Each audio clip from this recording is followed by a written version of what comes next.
setelah Yesus lahir kan Yusuf ini kawin dengan Maria lagi, lalu punya anak-anak yang muncul dalam Matius pasal 13 ya. Ada Yoses, ya, ada Yudas, ada Yakobus dan saudara-saudara perempuan yang lain. Nah, siapa yang menafkahi Maria dan adik-adiknya? Yesus yang bekerja. Selain itu juga Yesus pasti ikut sekolah itu ya. Sekolah semacam SD, SMP yang namanya semacam di rumah ibadah itu ada sekolah-sekolah Yahudi, sekolah Bet Midras. Dari kata Midras ini lalu turun madras lalu madrasah. Itu kan dari sana ya. Nah, jadi Yesus itu bikin apa saja selama umur itu? Ya, dia kerja sambil sekolah ya untuk pelihara orang tuanya. Ya, dia kerja sambil sekolah ya untuk pelihara orang tuanya. Ya, untuk pelihara orang tuanya. Dan pernah ada berita dari Nazaret, itu ditemukan sebuah rapor yang diduga rapor Yesus waktu kuliah. Pastor mirip Tuhan Yesus. Umatnya kelihatan sangat bahagia ya, karena mukanya yang mirip persis Tuhan Yesus. Tentunya kita sudah mendengarkan bagaimana cuplikan videonya. Ada pertanyaan cukup menarik ditanyakan kepada pendeta Ezra Soru ini. Kemanakah Yesus usia 13 sampai dengan 30 tahun?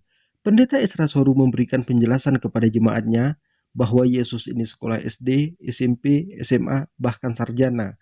Pastor Katolik mengatakan bahwa telah ditemukan rapor Yesus di Nazaret.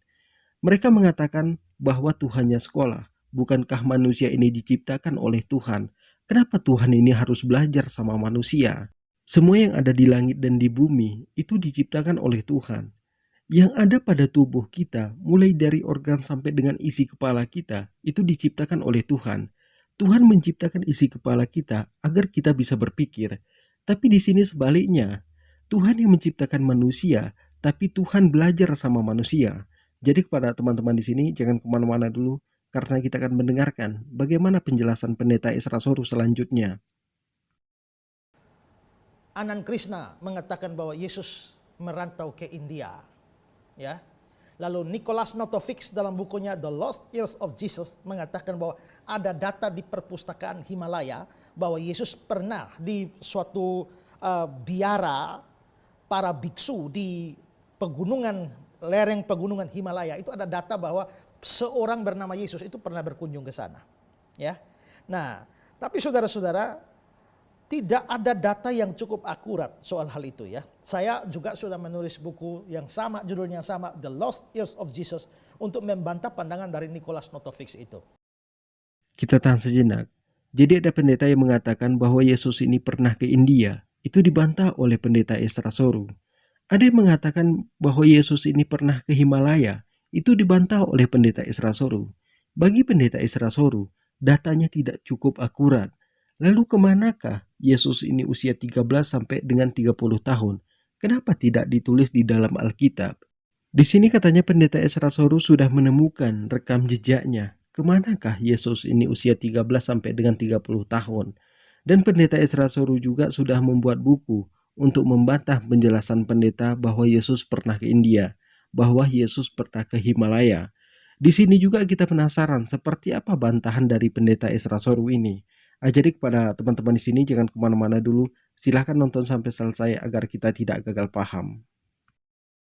Nah bagi saya, Yesus tidak kemana-mana. Karena kalau Yesusnya pergi ke Himalaya, lalu pada umur, menurut Nicholas Notovix itu Yesus pergi ke Himalaya. Kalau Anand Krishna mengatakan Yesus pergi ke India, belajar dari guru-guru agama Hindu di sana, Buddha di sana. Lalu setelah itu pada umur 30 tahun baru kembali ke Israel untuk melayani.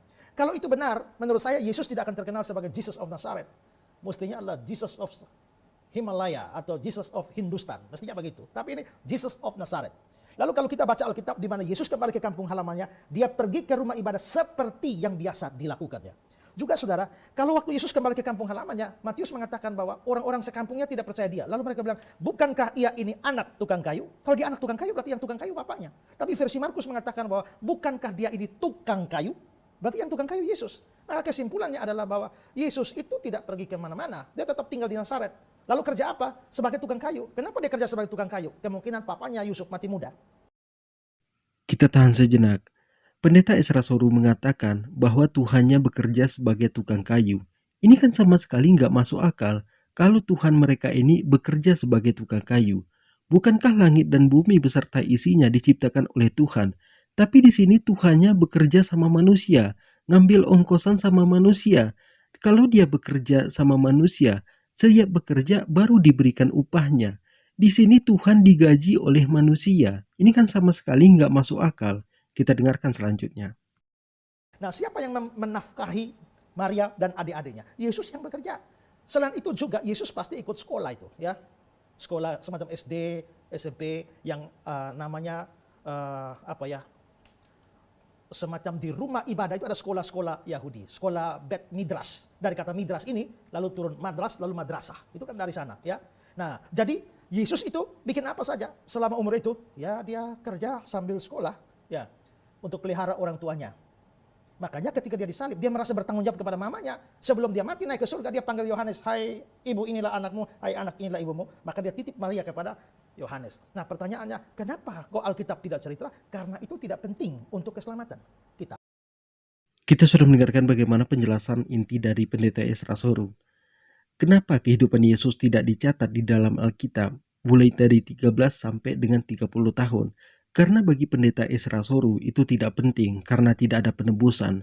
Bagi mereka terpenting adalah ketika Yesus itu disalibkan dan mereka mengatakan bahwa Yesus itu telah menebus dosa manusia. Padahal Yesus sendiri sangat merasa takutan ketika disalibkan dan Yesus tidak pernah mengatakan kalau dia ini menebus dosa manusia. Jadi buat teman-teman di sini, Yesus itu disalibkan oleh tentara Romawi. Apa hubungannya dengan penebusan dosa manusia? Di sini tidak ada hubungannya sama sekali. Hanya di Kristen, dosanya sudah ditebus. Hanya di Kristen, Tuhannya sekolah. Hanya di Kristen, Tuhan itu punya saudara kandung. Hanya di Kristen, Tuhan itu bekerja sama ciptaannya. Nah, jadi kepada teman-teman di sini, terima kasih sudah menonton. Assalamualaikum warahmatullahi wabarakatuh.